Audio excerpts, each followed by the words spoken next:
Hello everyone, welcome to Tara IAS. Think IAS, think Tara. In this video, we're going to have an analysis of the Hindu newspaper of today, that is 17th of May 2025, and this is presented to you by me, Lakshmi Saujanya. So ఇవి మనం ఈరోజు discuss చేసుకోబోయే important article. So first article వచ్చి మనకు the ingredient to turn around nutrition outcomes. So ఇది మనకి GS 2 point of వ్యూలో important. Then drinking to death, ఇది కూడా మనకు జిఎస్ పేపర్ 2 కిందకు వస్తుంది. Then closing argument, this also comes under GS paper 2. Then Supreme Court strikes down retrospective environmental clearances, ఇది మనకు జిఎస్ 3 పాయింట్ ఆఫ్ వ్యూలో important. Then we have some more articles like Finance Ministry, it is undertaking parallel review of RBI buffers with eye on dividends. And VSSC director says ISRO is committed to sustainable space exploration practices. And the last article is Omar Mehbooba exchange barbs over reviving Tulbul barrage project. So ఇవి మనం ఈరోజు discuss చేసుకోబోయే important articles. So let's get started. ఇది మనం ఈరోజు discuss చేసుకోబోయే first editorial, the ingredient to turn around nutrition outcomes. Syllabus mapping చూసినట్లయితే ఇది మనకు GS paper 2, welfare schemes for vulnerable sections of population by the centre and states and performance of these schemes. So vulnerable sections కోసం centre and states తీసుకొచ్చే welfare schemes, అదేవిధంగా వాటి యొక్క performance and issues relating to development and management of social sector or services relating to health and nutrition, education and human resources. So ఈ topics అన్ని cover అవుతున్నాయి ఈ ఆర్టికల్లో. సో ఈ ఆర్టికల్ యొక్క కాంటెక్స్ట్ ఏంటంటే, ఇండియా యొక్క న్యూట్రిషన్ స్ట్రాటజీ ఏదైతే ఉందో, especially through this Poshan Abhiyan, దీనివల్ల మనకు విమెన్ హెల్త్ అవుట్కమ్స్లో ఎక్కువ ఇంప్రూవ్మెంట్స్ అనేవి లేవు. And despite being one of the world's largest nutrition missions, so ఈ పోషణ్ అభియాన్ ఏదైతే మనం తీసుకురావడం జరిగిందో, ఇది వరల్డ్లోనే one of the largest nutrition missions. So ఇటువంటిది మన కంట్రీలో ఉన్నప్పటికీ కూడా మన కంట్రీలో ఇంకా ఎనీమియా, అండర్ వెయిట్ ఇటువంటివి ఉన్నాయి. దాంతోపాటు మన కంట్రీలో ఉన్న ఇంకొక ప్రాబ్లం ఏంటి అంటే లో dietary diversity among women and adolescent girls. So dietary diversity అంటే తీసుకునే ఫుడ్ ఏదైతే ఉందో ఆ డైట్లో డైవర్సిటీ ఉండడం లేదు. అంటే మనం ఫుడ్ తీసుకున్నప్పుడు దాంట్లో డిఫరెంట్ టైప్స్ అనేవి ఉండాలి, లైక్ మనకి కార్బ్స్, ప్రోటీన్స్, రైట్. సో ఈ విధంగా డిఫరెంట్ వెరైటీస్ అనేవి మనకు ఆ డైవర్సిటీ అనేది ఉండాలి.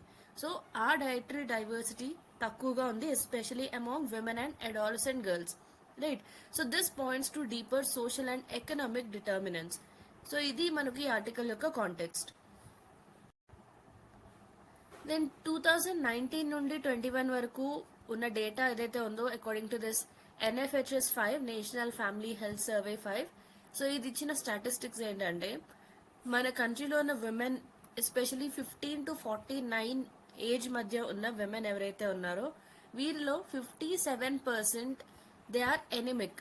సో ఇంతమంది ఎనీమియాతో బాధపడుతున్నారు. అండ్ దానిలో మనకు ఉన్న విమెన్లో 20% అండర్ వెయిట్ ఉన్నారు, అంటే ఉండాల్సిన వెయిట్ కంటే తక్కువ వెయిట్ ఉన్నారు. And women fair verse than men on most nutrition indicators. So different nutrition indicators తీసుకున్నప్పుడు మెన్తో పోల్చుకుంటే మనకు విమెన్ చాలా తక్కువగా దీనిలో స్కోర్ చేయడం జరిగింది. అండ్ ఈ నేషనల్ ఫ్యామిలీ హెల్త్ సర్వే 5 ఏంటంటే health, nutrition, anaemia, body mass index BMI and women empowerment indicators, వీటన్నిటికి సంబంధించి కాంప్రహెన్సివ్ డేటా ప్రొవైడ్ చేయడం జరిగింది. సో ఈ పోషణ్ అభియాన్ గురించి చూద్దాం. సో దీన్ని మనం 2018లో లాంచ్ చేయడం జరిగింది. ఇది ఇండియా యొక్క ఫ్లాగ్షిప్ న్యూట్రిషన్ మిషన్. దీని యొక్క ఆబ్జెక్టివ్ ఏంటంటే స్టంటింగ్ ని తగ్గించడం, అండర్ న్యూట్రిషన్ ని తగ్గించడం, అదేవిధంగా ఎనీమియాని కూడా రెడ్యూస్ చేయడం, along with low birth weight through convergent action and real time monitoring. So ఎప్పటికప్పుడు రియల్ టైమ్ మానిటరింగ్ చేసుకుంటూ ఈ స్టంటింగ్, అండర్ న్యూట్రిషన్, ఎనీమియా వంటి ప్రాబ్లమ్స్ ని రెడ్యూస్ చేయడమే ఆబ్జెక్టివ్ గా 2018లో పోషణ్ అభియాన్ ని లాంచ్ చేశాం. సో దీనికోసం దీన్ని సపోర్ట్ చేస్తూ పోషణ్ అభియాన్ డాష్ బోర్డ్ ని కూడా ఇంట్రడ్యూస్ చేయడం జరిగింది. సో ఈ డాష్ బోర్డ్ ఎందుకు అంటే డిఫరెంట్ స్టేట్స్ లో ఈ స్కీమ్ యొక్క ఇంప్లిమెంటేషన్ ఏ విధంగా ఉంది అనే దాన్ని ట్రాక్ చేసుకోవడం కోసం, అదేవిధంగా అంగన్వాడీ సెంటర్స్ ద్వారా బెనిఫిషియరీ డేటా, ఎవరైతే ఈ పర్టికులర్ స్కీమ్ నుండి బెనిఫిట్ అవుతున్నారో ఆ బెనిఫిషియరీస్ యొక్క డేటాని మానిటర్ చేయడం, అండ్ అదేవిధంగా real time service delivery insights, using this CAS, ఈ కామన్ అప్లికేషన్ సాఫ్ట్వేర్ని యూజ్ చేసి రియల్ టైంలో ఎప్పటికప్పుడు సర్వీస్ డెలివరీ ఏ విధంగా జరుగుతుంది అనే దానికి కూడా ఈ డాష్ బోర్డ్ని యూజ్ చేయడం జరుగుతుంది. బట్ ఇప్పటివరకు మనకున్న డేటా ఏం చెప్తుందంటే విమెన్ స్పెసిఫిక్ న్యూట్రిషనల్ ఇండికేటర్స్లో అయితే ఇప్పటికీ మనకు పెద్దగా ఇంప్రూవ్మెంట్ అనేది లేదు, despite large scale investments. So ఎక్కువగా ఇన్వెస్ట్ చేస్తున్నప్పటికీ కూడా విమెన్ స్పెసిఫిక్ న్యూట్రిషనల్ ఇండికేటర్స్లో పెద్దగా ఇంప్రూవ్మెంట్ అనేది ఉండడం లేదు. And gender equity lens is largely missing from targeting, monitoring and evaluation frameworks. So దీనివల్ల ఇది ఈ యూనిక్ న్యూట్రిషన్ నీడ్స్ ఏవైతే ఉంటాయో ఎస్పెషలీ విమెన్ అండ్ గర్ల్స్ కి సంబంధించి వాటిని అడ్రస్ చేయలేకపోతుంది. So why do we need to address it? Alarming health indicators మనం చూసాం. 15 to 49 ఏజ్ ఉన్న విమెన్ లో 57% అంటే more than half of them anaemic గా ఉన్నారు according to National Family Health Survey NFHS 5. So this is a worse figure than that of men and this poses serious public health challenges. So మనం ఈ age group లో ఉన్న women చూసినట్లయితే 57% మందికి anaemia ఉంది. So మనం మెన్ తో compare చేసుకున్నప్పుడు ఎక్కువ మంది విమెన్ ఈ విధంగా ఎనీమియా బారిన పడడం జరిగింది. They are affected because of this anaemia. So ఇదొక public health challenge. And then nutrition as a gendered issue. Intra household disparities mean women often eat less and last. So intra household, within a household, ఒక ఇంట్లో మనం చూసినట్లయితే general గా women men తో compare చేసుకుంటే తక్కువ తింటారు, అదేవిధంగా లాస్ట్ లో తింటారు, రైట్? సో దీనివల్ల మనం సోషల్ నార్మ్స్ ని న్యూట్రిషన్ ని సపరేట్ చేసి చూడలేం. And also regarding the house hold power dynamics. So general గా ఎక్కువ హౌసెస్ లో ఇప్పటికీ కూడా ఈ విధంగానే జరుగుతుంది. మెన్ తో కంపేర్ చేసుకున్నప్పుడు విమెన్ ఎప్పుడు కూడా జనరల్ గా తక్కువ క్వాంటిటీ తింటున్నారు, అదేవిధంగా లాస్ట్ లో తింటున్నారు. So it is also a gendered issue and also it has household power dynamics. Then economic empowerment link. Research ఏమంటుందంటే when women control income, diet diversity and family nutrition improve substantially, right? So ఒక household లేదా ఒక ఫ్యామిలీలో మనం income చూసినట్లయితే ఆ income ని women control చేస్తున్నప్పుడు డైట్ డైవర్సిటీ అనేది ఇంక్రీజ్ అవుతుంది. సో వాళ్ళు తీసుకునే డైట్ ఏదైతే ఉంటుందో దానిలో ఆ డైవర్సిటీ అనేది ఇంక్రీజ్ అవుతుంది. దాంతో పాటుగా ఫ్యామిలీ న్యూట్రిషన్ కూడా ఇంప్రూవ్ అవుతుంది. So this is according to research. Example of this esters research. Then catalyst for human capital. Well-nourished mothers are key to lower infant mortality. So mothers హెల్దీగా ఉన్నప్పుడు obviously మనకు children కూడా హెల్దీగా ఉంటారు and infant mortality rates కూడా తక్కువగా ఉంటాయి mother హెల్దీగా ఉన్నప్పుడు, మదర్ మంచి నరిష్డ్గా ఉన్నప్పుడు. అండ్ ఆల్సో చైల్డ్ కి సంబంధించి, ఇన్ఫాంట్స్ కి సంబంధించి బెటర్ కాగ్నిటివ్ డెవలప్మెంట్ ఉంటుంది. అండ్ అదేవిధంగా చిల్డ్రన్ లో ఎడ్యుకేషనల్ అటైన్మెంట్ కూడా ఎన్హాన్స్ అవుతుంది. సో ఆ విధంగా it will be a catalyst for human capital. Then nation building priority. So India యొక్క డెమోగ్రఫిక్ డివిడెండ్, అదేవిధంగా సస్టైనబుల్ డెవలప్మెంట్ గోల్స్ ఏవైతే ఉన్నాయో ఇవన్నీ the depend on nourished and empowered women as productive citizens. So this is why we have to address this particular issue. Then challenges in achieving gender equity in nutrition. So nutrition లో gender ఈక్విటీని మనం తీసుకురావడానికి ఎటువంటి challenges ని face చేస్తున్నామంటే intra house hold discrimination. So intra అంటే with in, ఒక house hold లోపల మనకు ఈ డిస్క్రిమినేషన్ అనేది ఉంటుంది. విమెన్ అండ్ గర్ల్స్ ఎక్కువగా మనకు లాస్ట్ లో తింటారు అండ్ లీస్ట్ తింటున్నారు కంపేర్ టు మెన్. సో దానివల్ల క్రానిక్ అండర్ న్యూట్రిషన్ అనేది జరుగుతుంది. Then lack of economic autonomy. Women కి ఇన్కమ్ పైన ఎక్కువగా కంట్రోల్ లేనప్పుడు ఈ ఇండిపెండెంట్ ఫుడ్ చాయిసెస్ ఏవైతే ఉంటాయో విమెన్ కి సంబంధించి ఇవి తగ్గుతాయి. దెన్ ఇన్ఫార్మల్ అండ్ లో పేయింగ్ జాబ్స్. విమెన్ ఎక్కువగా ఇన్ఫార్మల్ సెక్టర్స్ లో వర్క్ చేస్తూ ఉంటారు. సో దానిలో మనకు జాబ్ సెక్యూరిటీ అనేది ఉండదు, అదేవిధంగా న్యూట్రిషన్ రిలేటెడ్ బెనిఫిట్స్ కూడా ఉండవు. Then policy fragmentation. Different departments like health department of health or women and child development, rural development, ఈ విధంగా డిఫరెంట్ డిపార్ట్మెంట్స్ మధ్య కోఆర్డినేషన్ అనేది తక్కువగా ఉంటుంది. సో ఈ కోఆర్డినేషన్ తక్కువగా ఉండడం వలన ప్రాపర్ అవుట్కమ్స్ అనేవి మనకి రావడం లేదు. Then gender blind schemes. So ఎక్కువగా మనకున్న ప్రోగ్రామ్స్ ఏంటంటే They lack specific focus on adolescent girls and women of reproductive age.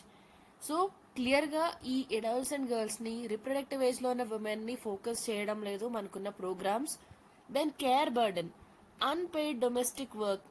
This leaves women with little time or energy for self care or nutrition. So జనరల్గా మనం అన్ని house హోల్డ్స్లో చూసినట్లయితే ఎక్కువగా మనకు women ఏంటంటే అన్పెయిడ్ డొమెస్టిక్ వర్క్ చేస్తుంటారు, right. So ఇంట్లో ఉన్న ఆ డొమెస్టిక్ వర్క్ ఏదైతే ఉందో దానికి ఎటువంటి పేమెంట్ అనేది ఉండదు, right. They are not paid for it. So అటువంటి అన్పెయిడ్ డొమెస్టిక్ వర్క్ చేస్తూ ఉండడం వలన డేలో ఈ ఉమెన్కి ఎస్పెషలీ వారికి సెల్ఫ్ కేర్ చేసుకోవడానికి, అదేవిధంగా వాళ్ళ యొక్క సెల్ఫ్ న్యూట్రిషన్ గురించి థింక్ చేయడానికి కూడా ఎక్కువ టైం అండ్ ఎనర్జీ ఉండడం లేదు.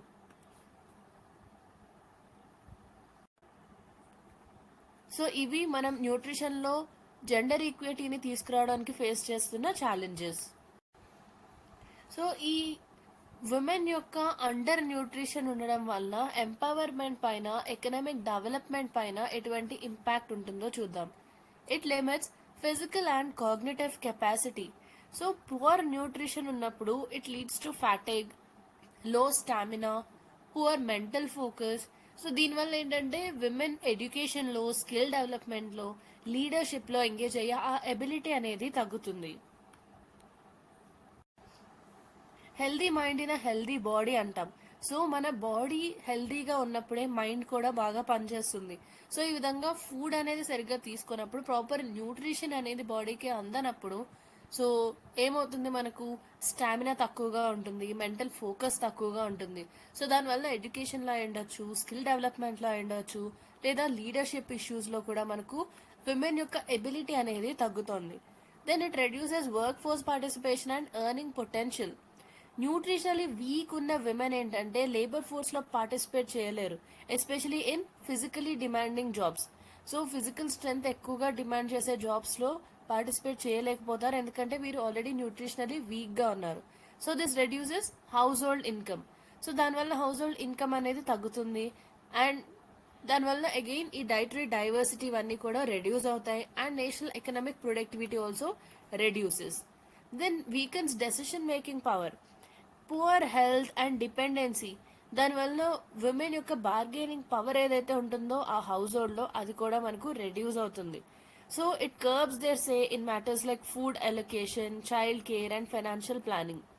సో ఆ ఒక హౌస్ హోల్డ్లో మనం చూసినట్లయితే ఆ ఉమెన్కి హెల్త్ ప్రాపర్గా లేనప్పుడు అండ్ హెల్తీగా లేకుండా వేరే వాళ్ళపైన డిపెండెన్సీ ఎక్కువగా ఉన్నప్పుడు ఏంటంటే ఆ పర్టికులర్ ఫీమేల్కి ఆ హౌస్ హోల్డ్లో బార్గెనింగ్ పవర్ అనేది తగ్గుతుంది, రైట్. సో ఫుడ్ ఏ విధంగా అలొకేట్ చేయాలి, చైల్డ్ కేర్ ఏ విధంగా చేయాలి, ఫైనాన్షియల్ ప్లానింగ్ ఏ విధంగా చేయాలి, వీటన్నిటిలో కూడా వారికి ఆ ప్రయారిటీ అనేది తగ్గుతుంది. Then it perpetuates intergenerational poverty. Undernourished mothers ఎప్పుడు కూడా అండర్ నరిష్డ్ చిల్డ్రన్కే జన్మనివ్వడం జరుగుతుంది. సో దానివల్ల ఏంటంటే మనకు పువర్ ఎడ్యుకేషనల్ అవుట్కమ్స్ ఉంటాయి, అండ్ ఎర్నింగ్ పొటెన్షియల్ తక్కువగా ఉంటుంది, అదేవిధంగా ఇంటర్ జనరేషనల్ ఎకనామిక్ స్టాగ్నేషన్ జరుగుతుంది. Then it increases public expenditure and slows SDG progress. So మనకు విమెన్లో ఈ మాల్ న్యూట్రిషన్ అనేది ఎక్కువగా ఉన్నప్పుడు పబ్లిక్ హెల్త్ సిస్టమ్ పైన బర్డెన్ అనేది పెరుగుతుంది, అండ్ అదేవిధంగా మనకు సస్టైనబుల్ డెవలప్మెంట్ గోల్స్, మనకి 17 సస్టైనబుల్ డెవలప్మెంట్ గోల్స్ ఉన్నాయి. సో ఎగ్జామినేషన్ పాయింట్ ఆఫ్ వ్యూలో ఈ 17 important, try to go through this list. So ఈ లిస్ట్లో ఉన్న 17 ఎస్డిజీస్ ఏవైతే ఉన్నాయో ప్రతి ఒక్క గోల్ని నేర్చుకోండి. ఏ పర్టికులర్ ఎస్డిజీ అంటే దాని యొక్క కంటెంట్ ఏంటి, దాని యొక్క టార్గెట్ ఏంటి అనేది మనకు ఎగ్జామ్ పాయింట్ ఆఫ్ వ్యూలో important, try to remember this. So ప్రిలిమ్స్లో కూడా దీనిపైన క్వశ్చన్స్ అడగచ్చు, అదేవిధంగా మెయిన్స్లో మీరు ఆన్సర్స్ రాసేటప్పుడు దానికి సంబంధించిన క్వశ్చన్ వచ్చినప్పుడు యూ కెన్ మెన్షన్ ఈవెన్ ఎస్డిజీస్లో కూడా దీనికి సంబంధించి ఒక టార్గెట్ ఉంది అని you can write a particular sentence on this SDG also. So ఈ విధంగా ఫీమేల్ న్యూట్రిషన్లో మనకు ఎక్కువ ఫీమేల్ మాల్ న్యూట్రిషన్ ఉన్నప్పుడు పబ్లిక్ హెల్త్ సిస్టమ్ పైన బర్డెన్ పడుతుంది. దాంతోపాటుగా మన ఎస్డిజి 2 ఏదైతే ఉందో జీరో హంగర్, అండ్ అదేవిధంగా ఎస్డిజి 5 జెండర్ ఈక్వాలిటీ, వీటిని అచీవ్ చేయడానికి మన ప్రోగ్రెస్ అనేది తగ్గుతుంది, and it delays inclusive development. So this is the impact of women's under nutrition on empowerment and economic development. So ఈ న్యూట్రిషన్ కి సంబంధించి ప్రస్తుతం అనుకున్న గవర్నమెంట్ స్కీమ్స్ ఏంటో చూద్దాం. First is Poshan Abhiyan national nutrition mission. So ఇది ఒక ఫ్లాగ్షిప్ స్కీమ్. దీన్ని మనం 2018లో ఇంట్రడ్యూస్ చేయడం జరిగింది. అండ్ ఇది స్టంటింగ్ ని రెడ్యూస్ చేయడానికి, అండర్ న్యూట్రిషన్ ని, అదేవిధంగా ఎనీమియా అండ్ లో birth wait in children and women, వీటన్నిటిని రెడ్యూస్ చేయడం కోసం 2018లో ఈ స్కీమ్ ని మనం లాంచ్ చేయడం జరిగింది. And it promotes technology based monitoring, community mobilization, and convergent action. Then we have Poshan 2.0.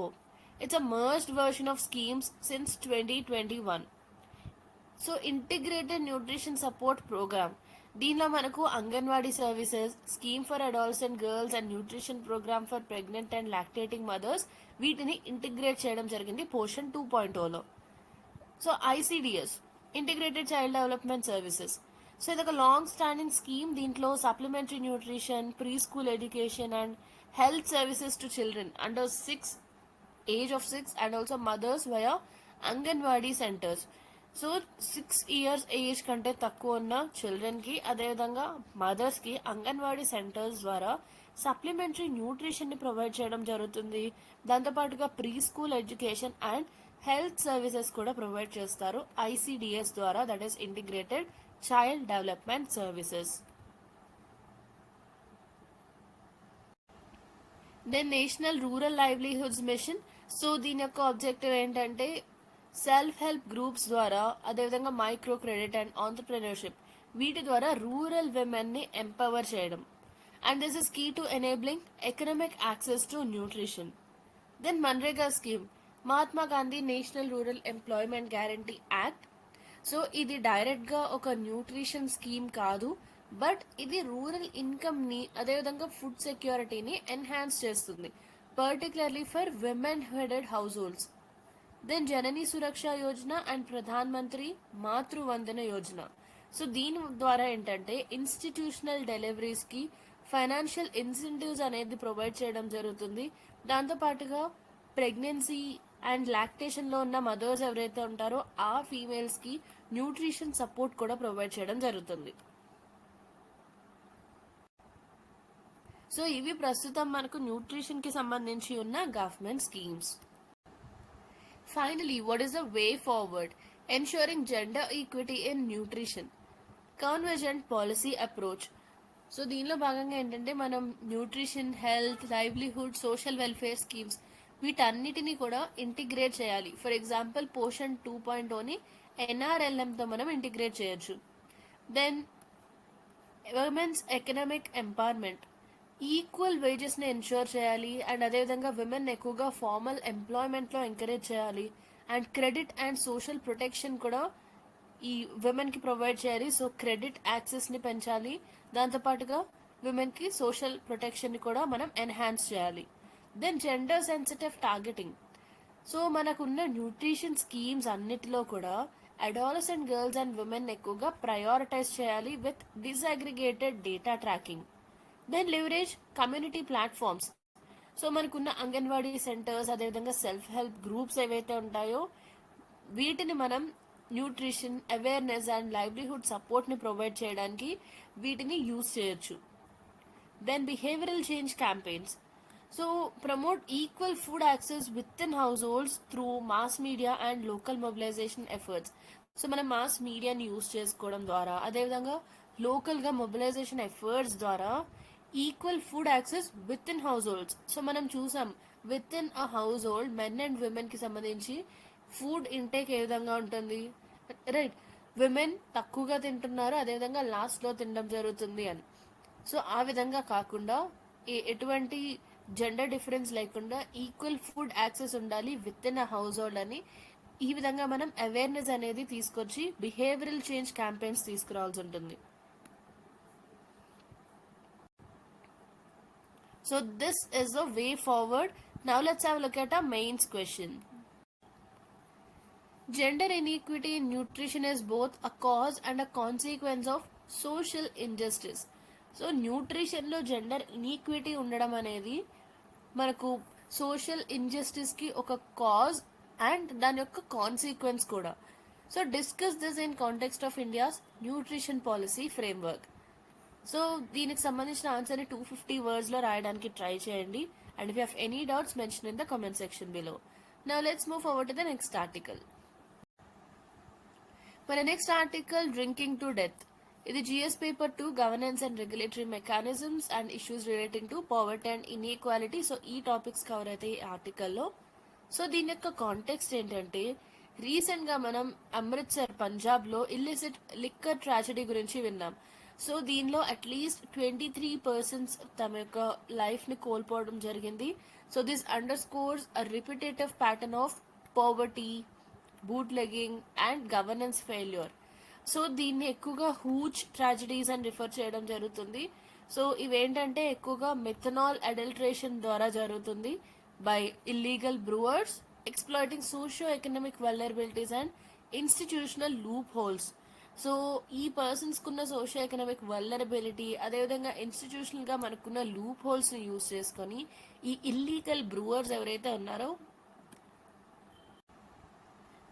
వీళ్ళు ఈ మిథనాల్ అడల్ట్రేషన్ చేయడం జరుగుతుంది, right. So what is this hooch tragedy? Hooch tragedy ఏంటంటే mass death or poisoning of people caused by consumption of illicitly brewed or spurious liquor, right. So hooch tragedy అంటే meaning ఏంటి? So ఇలాంటి terms మనకి important, try to remember these. So దీనికి అర్థం ఏంటంటే ఏదైనా illicitly brewed or spurious liquor ఏదైతే ఉంటుందో, సో దీని వలన, దీని యొక్క కన్జంప్షన్ వలన పీపుల్కి పాయిజనింగ్ జరగడం, అదేవిధంగా మాస్ డెత్ జరిగినప్పుడు దాన్ని హూజ్ ట్రాజడీ అంటాం. This is often laced with toxic chemicals like methanol, which is industrial alcohol. So why does the spurious liquor cause methanol poisoning? So substitution of ethanol with methanol. Bootleggers often use industrial methanol.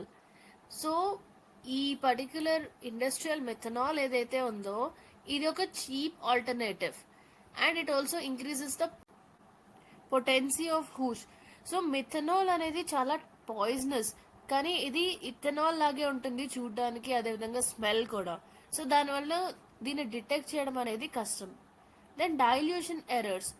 Industrial ఆల్కహాల్ని ప్రాపర్గా dilute చేయనప్పుడు, like for example expertise లేకపోవడం వల్ల లేదా greed వలన దీనికి ప్రాపర్గా dilute చేయకపోవడం వల్ల ఏమవుతుందంటే ఈ మిథనాల్ కాన్సన్ట్రేషన్స్ అనేవి they will become above lethal levels.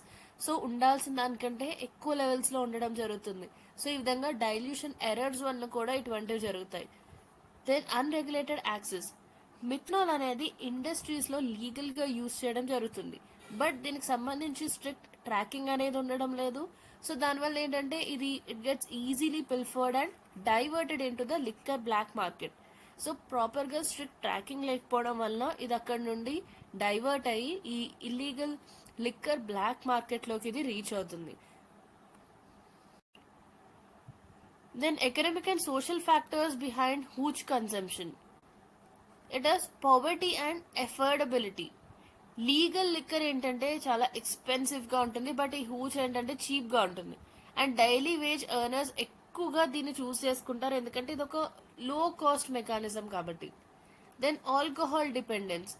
మనకి ప్రాపర్ హెల్త్ ఇన్ఫ్రాస్ట్రక్చర్ లేకపోవడం, అడిక్షన్ ట్రీట్మెంట్ లేకపోవడం వల్ల చాలా మంది పువర్ కమ్యూనిటీస్ ఈ ఆల్కహాలిజం సైకిల్స్ లో ట్రాప్ అయి ఉండిపోతున్నారు. Then lack of education and awareness.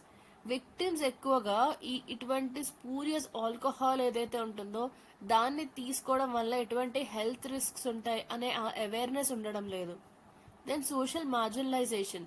So schedule caste, rural poor and slum dwellers వీరు ఎక్కువగా they are more vulnerable due to exclusion from formal health care and legal systems. So దీనివల్ల public health impact ఏముందంటే high mortality and morbidity. Methanol poisoning వలన permanent blindness రావచ్చు, organ failure జరగచ్చు, and even death కూడా జరగచ్చు, often in large clusters. And then burden on public health infrastructure. So remote ఏరియాస్లో ఇటువంటి sudden out breaks జరిగినప్పుడు it ఓవర్వెల్మ్స్ district hospitals. So ఇలా ఒకటేసారి ఎక్కువ మందికి పాయిజనింగ్ అవి జరిగినప్పుడు డిస్ట్రిక్ట్ హాస్పిటల్స్ అన్నీ కూడా ఒకటేసారి క్రౌడెడ్ అయిపోతాయి, అండ్ అదేవిధంగా ఎమర్జెన్సీ మెడికల్ సిస్టమ్స్ పైన కూడా బర్డెన్ పడుతుంది. Then psychosocial trauma. ఈ సర్వైవర్స్ ఎవరైతే ఉంటారో సర్వైవర్స్ అండ్ వారి యొక్క ఫ్యామిలీస్ కూడా లాంగ్ టర్మ్ ట్రామాని ఫేస్ చేస్తారు అండ్ లైవ్లీహుడ్ లాస్ అవుతుంది and stigma especially in tightly knit rural communities. So rural కమ్యూనిటీస్లో ఎక్కువగా ఇటువంటి స్టిగ్మాని ఫేస్ చేస్తారు, అదేవిధంగా లైవ్లీహుడ్ని కూడా కోల్పోవడం జరుగుతుంది. So in this way they will also face psychosocial trauma. ఇది దీని యొక్క public health impact. So why do huge tragedies continue to happen? So ఈ విధంగా కల్తీ మద్యం తాగడం వల్ల ఎంతమంది ప్రాణాలు కోల్పోవడం జరిగిందనే న్యూస్ మనం చాలాసార్లు చూస్తుంటాం. సో ఇటువంటి ట్రాజడీస్, ఇటువంటి ఇన్సిడెంట్స్ అనేవి ఎందుకు మనకు జరుగుతున్నాయంటే governance and enforcement gaps, weak prohibition laws. So మనకు ప్రొహిబిషన్ లాస్ అండ్ ప్రొహిబిషన్ యొక్క ఎన్ఫోర్స్మెంట్ అనేది తక్కువగా ఉంటుంది with low conviction rates and poor deterrence. And then regulatory vacuum on methanol transport. So ఈ మిథనాల్ సప్లై చైన్స్లో ఏవైతే మనకు ఇండస్ట్రీలో యూజ్ చేసి దాన్ని డైవర్ట్ చేయడం జరుగుతుందో దానికి సంబంధించి ఒక సెంట్రల్ మానిటరింగ్ సిస్టమ్ అనేది కూడా ఉండడం లేదు. సో ఇది ఒక major loophole. Then corruption and nexus, police politician bootlegger nexus. So దీని వలన illicit networks they are getting shielded from prosecution. So prosecution అనేది జరగకుండా they are getting shielded. Then judicial delays, cases dragged for years with low conviction, reducing accountability. Example Malwani 2015. So ఇటువంటి cases ఏంటంటే మనకు years and years, సంవత్సరాలు అనేది మనకు కోర్ట్స్లో ఇవి పొడిగించబడుతున్నాయి. So ఆ విధంగా డ్రాగ్ అవడం వలన, అదేవిధంగా కన్విక్షన్ రేట్ తక్కువగా ఉండడం, వీటి వలన అకౌంటబిలిటీ కూడా రెడ్యూస్ అవుతుంది. So finally what is the way forward? Regulatory and legal reforms, central methanol monitoring framework. So దీని యొక్క ప్రొడక్షన్, సేల్ అండ్ ట్రాన్స్పోర్ట్ మెథనాల్కి సంబంధించి ఇదంతా కూడా మనం రెగ్యులేట్ చేయాలి, అదేవిధంగా ట్రాక్ చేయాలి under a single national control mechanism. Then strengthen the poison act and IPC provisions. So ఈ పర్టికులర్ మాస్ పాయిజనింగ్ ఈవెంట్స్ ఎప్పుడైతే జరుగుతాయో ఆ పర్సన్స్ని మనం murder or attempt murder charges కింద స్ట్రిక్ట్గా మనం వీటిని ఎన్ఫోర్స్ చేయాల్సి ఉంటుంది. Then social interventions, addiction counselling and rehabilitation centres. So increase access to this de addiction services, especially మనకు రూరల్ ఏరియాస్లో, అదేవిధంగా లో ఇన్కమ్ ఏరియాస్లో డీ అడిక్షన్ సర్వీసెస్కి యాక్సెస్ని మనం ఇంక్రీజ్ చేయాలి. Then community vigilance systems, self help groups, panchayats, NGOs, వీటిని మనం ఇన్వాల్వ్ చేసి లోకల్గా ఆల్కహాల్ కన్జంప్షన్ ప్యాటర్న్స్ ఏ విధంగా ఉన్నాయనేది మానిటర్ చేసుకోవాలి. Then education and awareness, mass IEC campaigns. So mobile vans, local radio and school curriculum వీటిని యూజ్ చేసి మనం ఈ కమ్యూనిటీస్ని ఈ విధంగా కల్తీ మద్యం తీసుకోవడం వల్ల ఎటువంటి డేంజర్స్ ఉంటాయని వారిని సెన్సిటైజ్ చేయాలి. సో ఆ విధంగా మనం అవేర్నెస్ అనేది ఇంక్రీజ్ చేయాలి. So this is the way forward for this issue. మన నెక్స్ట్ ఆర్టికల్ క్లోజింగ్ ఆర్గ్యుమెంట్. ఇది GS paper 2 functions and responsibilities of union and states, powers and position of governors and president, article 143 presidential reference. నిన్న కూడా మనం దీనికి సంబంధించి ఒక article అనేది discuss చేయడం జరిగింది, ఆర్టికల్ 143 ప్రెసిడెన్షియల్ రిఫరెన్స్కి సంబంధించి. అండ్ అదేవిధంగా centre state relations and cooperative federalism, separation of powers and judicial review. So ఈ టాపిక్స్ అన్ని కవర్ అయ్యాయి. సో దీని యొక్క కాంటెక్స్ట్ ఏంటంటే April 8, 2025. సో ఆ రోజు మనకు సుప్రీంకోర్టు ఒక జడ్జ్మెంట్ ఇచ్చింది ఏంటంటే with holding of 10 bills by Tamil Nadu governor. So రీసెంట్గా దీనిపైన కూడా మనం చాలా ఆర్టికల్స్ అండ్ ఎడిటోరియల్స్ డిస్కస్ చేసాం, hope you remember that. So ఏమైందంటే రీసెంట్గా మనకు తమిళనాడు గవర్నర్ ఆర్ఎన్ రవి గారు 10 బిల్స్ని విత్ హోల్డ్ చేయడం జరిగింది, రైట్. సో అది ఇల్లీగల్ అండ్ ఎరోనియస్ అని సుప్రీంకోర్టు చెప్పింది, asserting that governors cannot indefinitely delay assent to bills passed by state assemblies. So state assemblies ఏవైతే బిల్స్ని పాస్ చేయడం జరుగుతుందో ఆ బిల్స్ గవర్నర్ దగ్గరికి వెళ్తాయి. సో గవర్నర్ దానికి అసెంట్ ఇవ్వాల్సి ఉంటుంది. సో గవర్నర్ ఈ విధంగా వీటికి అసెంట్ ఇవ్వకుండా వాటిని అలా మనకు ఇండెఫినెట్గా చాలా ఎక్కువ కాలం పాటు విత్ హోల్డ్ చేయడం జరుగుతుంది. సో ఆ విధంగా విత్ హోల్డ్ చేసినట్లయితే మనకు ఆబ్వియస్లీ డిలే జరుగుతుంది. సో ఆ విధమైన డిలే జరగకూడదు అని చెప్పి సుప్రీం కోర్టు చెప్పడం జరిగింది. సో ఈ క్లారిటీ తర్వాత కూడా సెంటర్ 143 ఆర్టికల్ ని ఇన్వోక్ చేయడం జరిగింది. సో దీనివల్ల ఏం జరిగిందంటే మనకు ప్రెసిడెన్షియల్ రిఫరెన్స్ అనేది అడగడం జరిగింది ఈ మ్యాటర్ లో. So this raises concern about constitutional overreach and deliberate reopening of settled legal positions. So this is the context of this article. So recent గా ఈ ప్రెసిడెన్షియల్ రిఫరెన్స్ ఏదైతే జరిగిందో దీనికి ఫేవర్ గా ఉన్న కొన్ని ఆర్గ్యుమెంట్స్ చూద్దాం. Constitutional mechanism available to the executive. So article 143 ఏంటంటే ప్రెసిడెంట్ ఏదైనా పబ్లిక్ ఇంపార్టెన్స్ ఉన్న ఇష్యూ ఏదైనా ఉన్నప్పుడు లేదా కాంప్లెక్స్ ఫెడరల్ ఇష్యూస్ ఉన్నప్పుడు జ్యుడిషియల్ ఒపీనియన్ అనేది తీసుకోవడం జరుగుతుంది. Then no specific timeline in the constitution. So article 200 and 201 ఏంటంటే ఈ అసెంట్ ఇవ్వడానికి సంబంధించి ఎటువంటి టైం లిమిట్స్ ని కూడా ప్రిస్క్రైబ్ చేయడం లేదు. దట్ ఈస్ లైక్ 30 days లో అసెంట్ ఇవ్వాలి లేదా 60 days లో అసెంట్ ఇవ్వాలి, ఈ విధంగా ఎటువంటి టైం లిమిట్ ని కూడా ఇవి మెన్షన్ చేయలేదు. So centre may seek guidance on procedural clarity. Then president of presidential references. So India ఈ విధంగా ప్రెసిడెన్షియల్ రిఫరెన్స్ అనేది ఇంతకు ముందు కూడా యూజ్ చేయడం జరిగింది. ఇది మనం క్లియర్ గా నిన్నటి ఆర్టికల్లో డిస్కస్ చేసాం. సో మీరు కనుక మిస్ అయినట్లయితే please do go through that. Example Berubari case, Babri Masjid reference. So వీటిలో కూడా మనం ప్రెసిడెన్షియల్ రిఫరెన్స్ ని యూజ్ చేసాం. So that is to resolve contentious constitutional interpretations. Then it avoids future disputes. So ఇప్పుడు మనం కనుక ఒక డీటెయిల్డ్ అడ్వైజరీ ఒపీనియన్ తీసుకున్నట్లయితే దీనివల్ల మనం గవర్నర్స్ కి సంబంధించి ఒక యూనిఫామ్ ప్రోటోకాల్ ని ఎస్టాబ్లిష్ చేయొచ్చు. సో దాని ద్వారా డిఫరెంట్ స్టేట్స్ లో ఉన్న ఈ లీగల్ అన్సర్టైనిటీని మనం రెడ్యూస్ చేయొచ్చు. Then possibility of legislative deadlock. Extreme cases లో governors they may face conflicting legal or ethical positions warranting clarity from the highest court. So ఇప్పటి వరకు మనం ఈ ప్రెసిడెన్షియల్ రిఫరెన్స్ కి సంబంధించి ఫేవర్ లో ఉన్న ఆర్గ్యుమెంట్స్ చూసాం. ఇప్పుడు దీనికి అగెయిన్స్ట్ గా ఉన్న ఆర్గ్యుమెంట్స్ చూద్దాం. సో ఈ విధంగా ఒక ఇష్యూకి ఫేవర్ లో ఉన్న ఆర్గ్యుమెంట్స్ అండ్ అగెయిన్స్ట్ గా ఆర్గ్యుమెంట్స్ ఏవైతే ఉన్నాయో వీటిని మనం స్టడీ చేసినట్లయితే మనకి ఎస్పెషలీ మెయిన్స్ ఆన్సర్ రైటింగ్ లో ఇవి ఎక్కువగా హెల్ప్ అవుతాయి. So here if you see the arguments against it, Supreme Court judgment already settle the issue. April 2025 judgment ఏదైతే ఉందో ఇది కాంప్రహెన్సివ్ గా ఉంది. అదేవిధంగా it is based on precedents, debates and committee reports, leaving little scope for reinterpretation.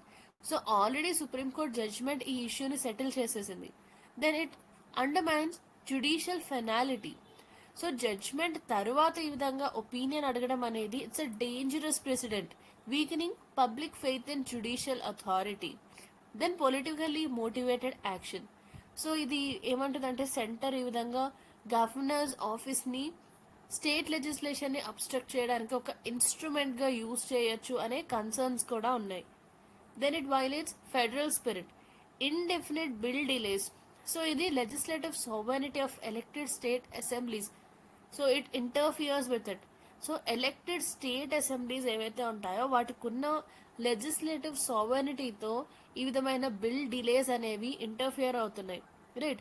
So వీటి యొక్క functioning అనేది proper గా జరగనివ్వకుండా ఈ విధంగా ఇండెఫినెట్ గా చాలా ఎక్కువ కాలం పాటు బిల్స్ ని డిలే చేయడం వలన ఇది ఫెడరల్ స్పిరిట్ ని కూడా వైలేట్ చేస్తుంది.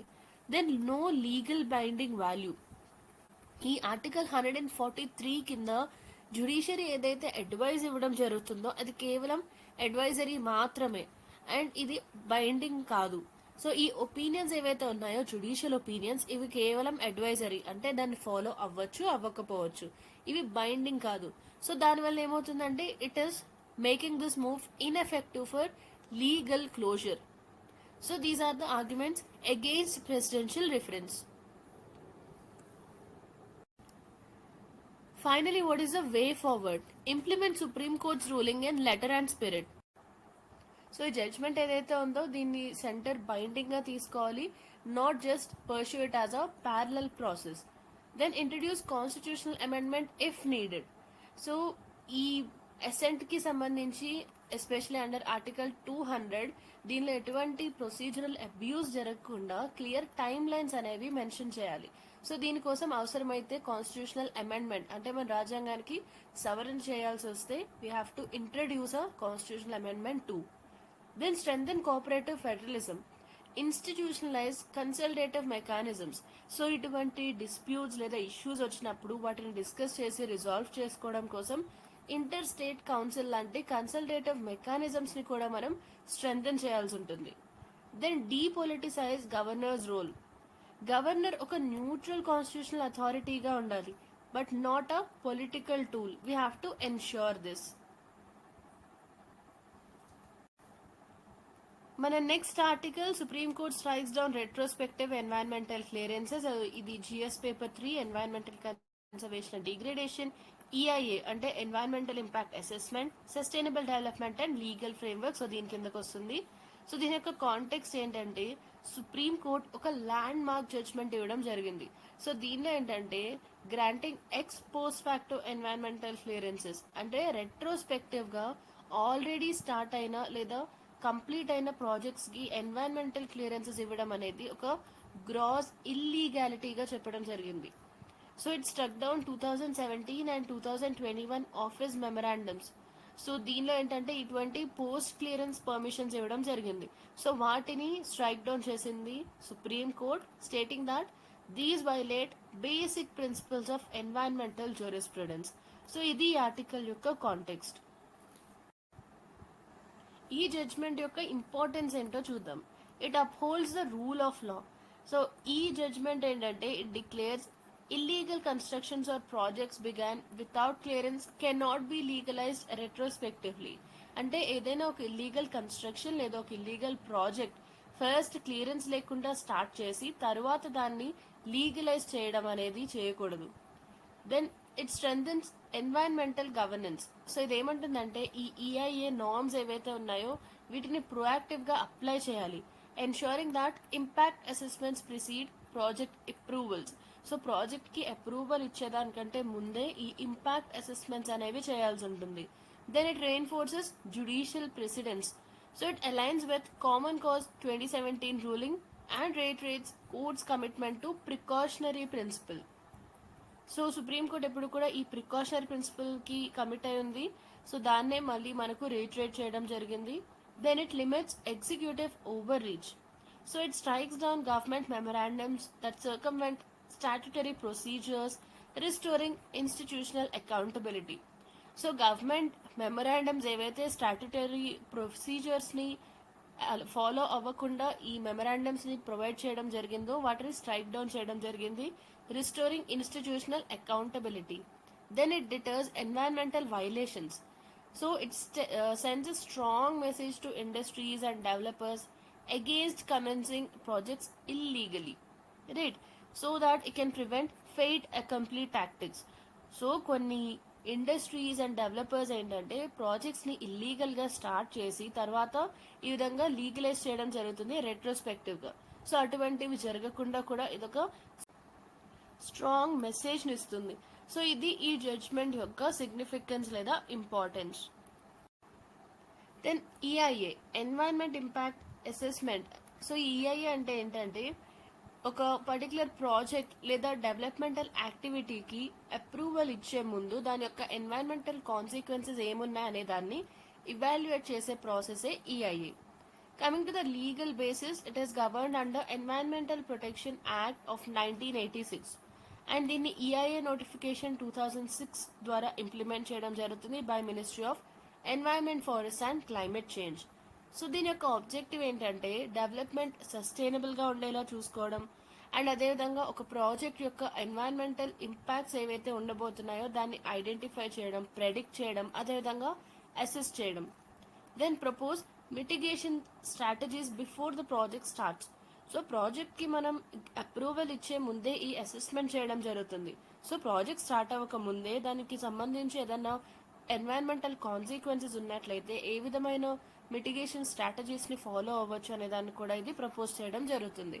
So here if you see the environment impact assessment, so it ensures transparency, certainty, participation, then practicability, flexibility, cost effectiveness, credibility and accountability.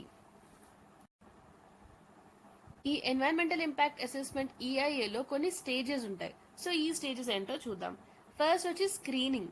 So screening stage లో ఏంటంటే it decides if the project needs EIA and classifies its category. అసలు ఆ project కి EIA అనేది అవసరం ఉందా అనేది decide చేసి దాని యొక్క కేటగిరీని క్లాసిఫై చేయడం జరుగుతుంది ఏ ఆర్ బిగా. దెన్ స్కోపింగ్ లో ఏంటంటే అక్కడ ఉన్న కీ ఎన్వైరన్మెంటల్ ఇష్యూస్ ని ఐడెంటిఫై చేయడం జరుగుతుంది అండ్ దాంతోపాటుగా టర్మ్స్ ఆఫ్ రిఫరెన్స్ ని ఫ్రేమ్ చేస్తారు. Then impact assessment. సో ఆ ప్రాజెక్ట్ రావడం వలన ఎటువంటి పొటెన్షియల్ ఎన్వైరన్మెంటల్ ఎఫెక్ట్స్ ఉండబోతున్నాయి అనే దాన్ని ప్రెడిక్ట్ చేసి అనలైజ్ చేయడం జరుగుతుంది. Then mitigation. సో అటువంటి అడ్వర్స్ ఇంపాక్ట్స్ ఏమన్నా ఉన్నట్లయితే వాటిని రెడ్యూస్ చేయడానికి ఎటువంటి మెషర్స్ తీసుకోవచ్చు అని వాటిని ప్రపోజ్ చేయడం జరుగుతుంది. Then public participation.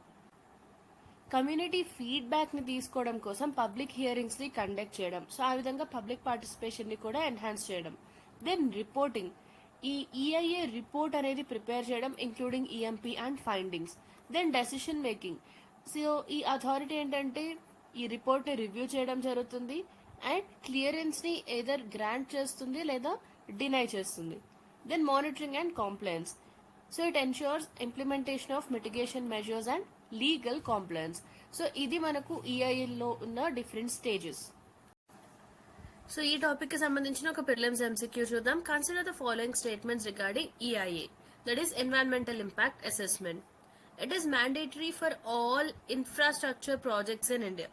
సో ఇండియాలోని అన్ని ఇన్ఫ్రాస్ట్రక్చర్ ప్రాజెక్ట్స్ కి కూడా ఇది మ్యాండేటరీ లేదా కంపల్సరీ అనేది మన ఫస్ట్ స్టేట్మెంట్. సో ఇది మనకు wrong statement because EAA it is not mandatory for all projects, and when a second statement EIA includes both assessment and mitigation strategies. So yes, ఇది ఒక కరెక్ట్ స్టేట్మెంట్. సో EIA లో మనకు assessment అదే విధంగా mitigation strategies కూడా ఉంటాయి. Third statement వచ్చి మనకు EIA is required only after the project construction begins. So ఇది ఒక రాంగ్ స్టేట్మెంట్ ఎందుకంటే మనం చూసాం ప్రాజెక్ట్ యొక్క కన్స్ట్రక్షన్ స్టార్ట్ అయ్యే ముందుగానే ఈ EIA అనేది చేయాల్సి ఉంటుంది అండ్ ఇది అన్ని ప్రాజెక్ట్స్ కి కూడా మ్యాండేటరీ కాదు. So that is the reason why the answer is B 2 only.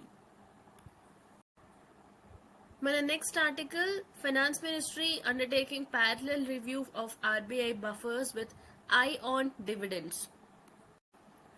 So దీని యొక్క కాంటెక్స్ట్ ఏంటంటే మన మినిస్ట్రీ ఆఫ్ ఫైనాన్స్ ఈ ఆర్బీఐ యొక్క ఎకనామిక్ క్యాపిటల్ ఫ్రేమ్ వర్క్ ఏదైతే ఉంటుందో దీనిపైన ఒక ప్యారలల్ రివ్యూ అనేది కండక్ట్ చేయడం జరిగింది. So this is focusing on contingency risk buffer and the scope for higher dividend transfers to the government. So ఇది ఇప్పుడు ఎందుకు జరుగుతుంది అంటే మన డిఫెన్స్ ఎక్స్పెండిచర్ అనేది ఇంక్రీజ్ అవ్వడం, దాంతో పాటుగా మన యొక్క ఫిజికల్ నీడ్స్ ఈ పర్టికులర్ సిచ్యువేషన్ లో ఇది చేయడం జరిగింది. So RBI it is also independently reviewing the frame work. So RBI కూడా ఈ ఫ్రేమ్ వర్క్ ని ఇండిపెండెంట్ గా రివ్యూ చేయడం జరుగుతుంది. సో దీన్ని జలాన్ కమిటీ రికమెండేషన్స్ తర్వాత 2019 లో లాస్ట్ దీన్ని రివైజ్ చేయడం జరిగింది. సో ఇది ఆర్టికల్ యొక్క కాంటెక్స్ట్. ఈ ఈసీఎఫ్ అంటే ఎకనామిక్ క్యాపిటల్ ఫ్రేమ్ వర్క్ అంటే ఏంటో చూద్దాం.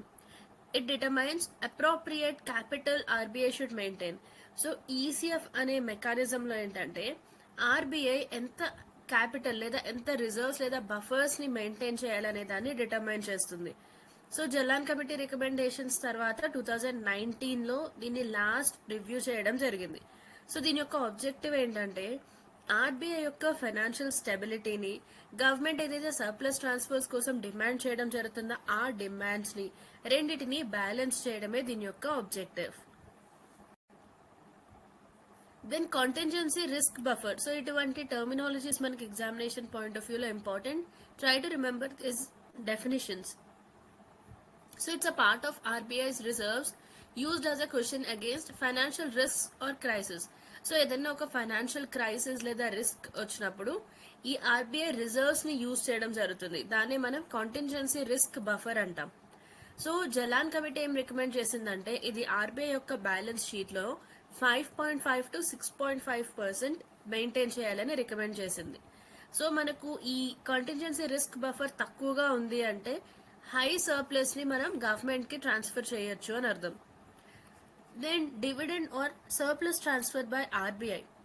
ఆర్బీఐ యొక్క సర్ప్లస్ ప్రాఫిట్స్ ఏవైతే ఉంటాయో వీటిని ఆర్బీఐ యాక్ట్ 1934 యొక్క సెక్షన్ 47 కింద సెంట్రల్ గవర్నమెంట్ కి ట్రాన్స్ఫర్ చేయడం జరుగుతుంది.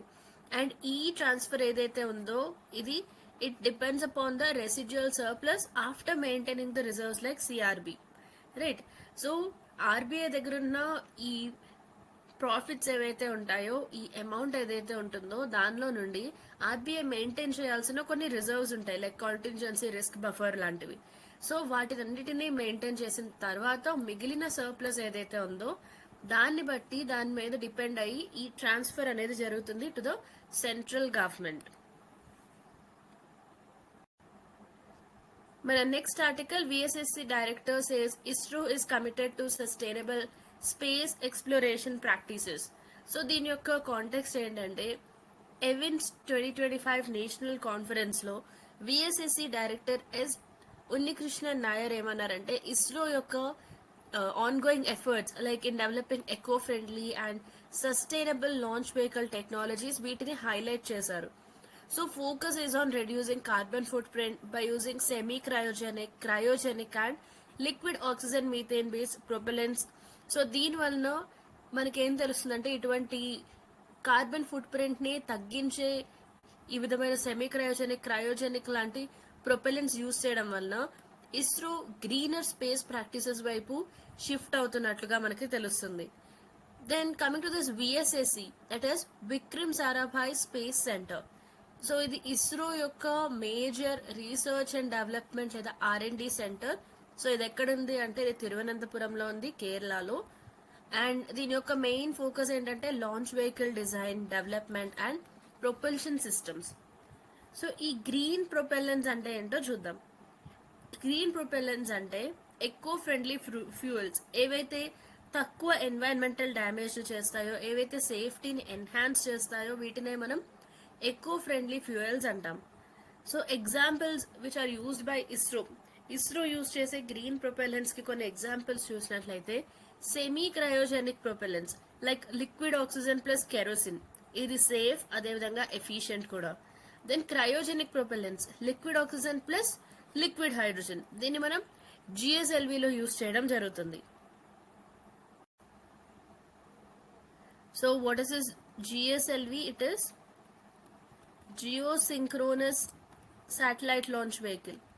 సో దీనిలో మనం ఈ విధంగా liquid oxygen and liquid hydrogen use చేస్తాం. ఇవి మనకు క్రయోజెనిక్ ప్రొపెలెంట్స్ అంటాం. Then we have LOX methane, it's a promising green propellant. ఇది తక్కువ టాక్సిక్, అదేవిధంగా ఇదొక రీయూజబుల్ పొటెన్షియల్ ఉన్న ప్రొపెలెంట్. సో మన last article, Omar Mehbooba exchange barbs over reviving Tulbul barrage project. So దీని యొక్క కాంటెక్స్ట్ ఏంటంటే, తుల్బుల్ నేవిగేషన్ ప్రాజెక్ట్ లేదా వూలార్ బ్యారేజ్ అంటాం.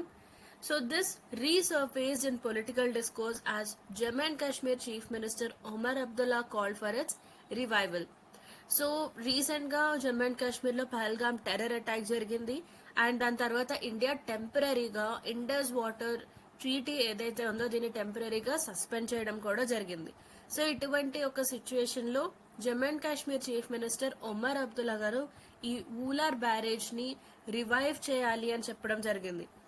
So this triggered opposition from Mehbooba Mufti, who warned that such remarks are provocative in the context of India-Pakistan tensions and could risk internationalizing a sensitive bilateral issue. So ఈయన ఇటువంటి ఒక announcement చేయడం వలన మెహబూబా ముఫ్తీ నుండి opposition అనేది రావడం జరిగింది.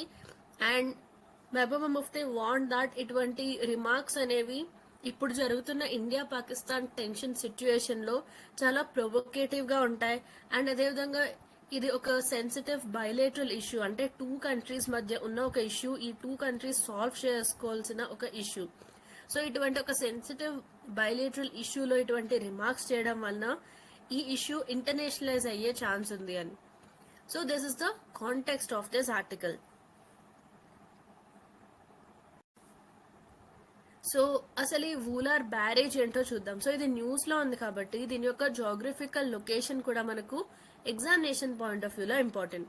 సో ఇది మన వూలార్ బ్యారేజ్ యొక్క లొకేషన్. సో ఇది మన Wular lake. So here we have Srinagar, Baramulla, right.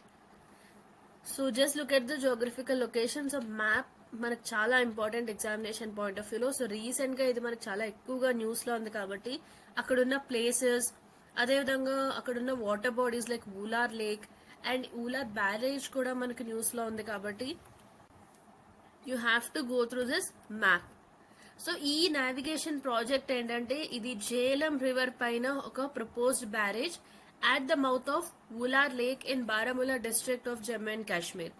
So Jammu and Kashmir లో ఉన్న ఈ బారాములా డిస్ట్రిక్ట్ లో వూలార్ లేక్ యొక్క మౌత్ దగ్గర ఈ జేలం రివర్ పైన ఇది ఒక ప్రపోజ్డ్ బ్యారేజ్. సో ఇది ఎందుకు అంటే ఈ జేలం వాటర్ ఏదైతే ఉందో లీన్ మంత్స్ లో, అంటే తక్కువ వాటర్ ఉండే మంత్స్ లో కూడా దీన్ని నావిగబుల్ గా ఉంచడానికి, అదేవిధంగా దీనిలోని వాటర్ ఫ్లోని రెగ్యులేట్ చేయడానికి ఈ బ్యారేజ్ ని ప్రపోజ్ చేయడం జరిగింది. So do remember this. So ఈ ప్రాజెక్ట్ అసలు ఎందుకు కన్స్ట్రక్ట్ చేయడం జరుగుతుంది, ఎందుకు ప్రపోజ్ చేయడం జరిగింది, అండ్ అదేవిధంగా దీని యొక్క జోగ్రఫికల్ లొకేషన్ అండ్ దాని యొక్క ఇంపార్టెన్స్. సో ఇవి మనకు ఎగ్జామినేషన్ పాయింట్ ఆఫ్ వ్యూలో important. So that is all about the important articles of today. Hope you have liked this video. Please do like, share and subscribe to our channel for more interesting content on UPSC. Thank you so much for watching this session. Bye bye.